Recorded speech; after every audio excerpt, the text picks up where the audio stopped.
అందరికీ నమస్కారం. ఒక చిన్ని కవిత. అంశం: ఆడపిల్ల ఎదగాయం నయం చేసేది పుట్టినిల్లా మెట్టినిల్లా. ఆడపిల్ల ఎదలో నిశ్శబ్దంగా నిలిచిన మౌనం, కళ్ళ వెనుక దాచిన వాన, హృదయపు గోడలపై గీతలు వేసిన జ్ఞాపకాలు. పుట్టినిల్లు అనురాగపు తలుపులు తెరిచే చోటు, అమ్మ ఒడిలో కరిగే కాలపు సుగంధం, నాన్న నడకలో భరోసా అడుగులు, తోబుట్టువుల నవ్వుల్లో గాయం కూడా ఆటలాగే మారే క్షణాలు. అక్కడ ఆమె కన్నీళ్ళు పేరు పెట్టి పిలువబడతాయి. వేదనను ఓదార్చే చెలిమి దొరుకుతుంది.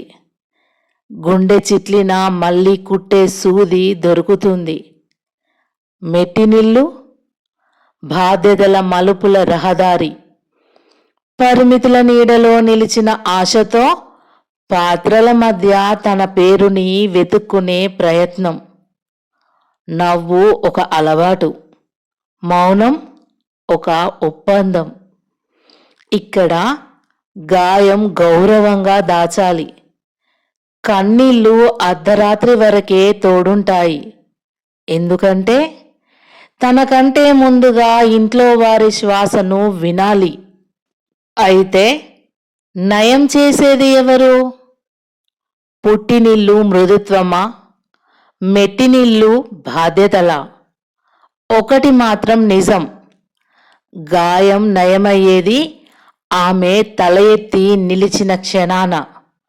తన మాటకు తానే సాక్ష్యమై తన హృదయాన్ని తానే కాపాడుకున్నప్పుడు.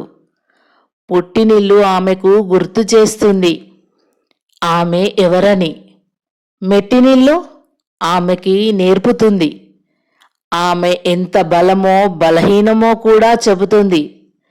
కానీ ఆడపిల్ల ఎదగాయం నయం చేసేది చోటు మాత్రం కాదు, ఆమెలో పుట్టిన వెలుగు మాత్రమే. కొన్నిసార్లు ఆడపిల్ల ఎదలో గాయం కావడానికి ముందే ఒక ముడి పడుతుంది. ఎవరూ గమనించని చోట, అద్దం కూడా అడగని ప్రశ్నలా.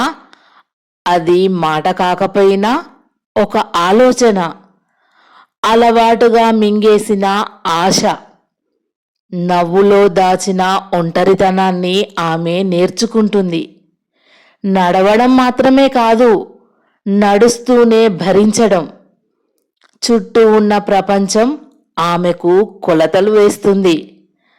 ఇంతవరకేనని, ఇలానే ఉండాలని, ఇలాగే మాట్లాడాలని. ఆ కొలతల్లో ఇరుక్కుని ఆమె తనను తానే చిన్నదిగా మడుచుకుంటుంది. అక్కడే పడుతుంది ఆ ముడి. కాలం నడుస్తుంది, బాధ్యతలు పేర్లు మార్చుకుంటాయి, ముఖాలు మారుతాయి. కానీ ఆ ముడి మాత్రం మౌనంగా ఆమెతోనే ప్రయాణం చేస్తుంది. ఒకరోజు ఎవరూ లేని క్షణంలో ఆమె తనను తానే చూసుకుంటుంది. తప్పుల జాబితా కాదు, బలాల గణన మొదలవుతుంది. అప్పుడే అప్పుడే ఆ ముడి సడలుతుంది.